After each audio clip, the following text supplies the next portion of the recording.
જલા બાપા, કોઈ લશ્કર વીરપુરમાંથી આવી રહ્યું છે. હાંફતા હાંફતા એક માણસે દોડી આવીને સમાચાર દીધા. જલા બાપા એવે ટાણે સાધુઓની પંગતને પીરસી રહ્યા હતા. ક્યાંથી આવે છે ઈ તો ખબર નથી, પણ 100 થી 150 ઘોડા હશે. ફિમફોટા ઉડાડતા આવી રહ્યા છે. ભંડારીજી, જલા ભગતે બૂમ મારી.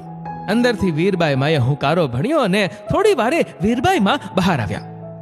ભંડારી, લશ્કરનું લોગ આવે છે. એ બાપડા જણ ભૂખ્યા હશે. કોણ જાણે ક્યારે નિશરા હશે. જો લાડવાને ગાંઠિયા પડ્યા હોય તો હું પાદરે જઈને એમને આપી આવું. એ ઘણુંય પડ્યું છે. પ્રભુ, જાઓ, જલ્દી જાઓ, કે ટાણાનાય ભૂખ્યા હશે. રામ જાણે. કહીને ભંડારીએ લાડવા અને ગાંઠિયાના બકડિયા ભરીને આપ્યા.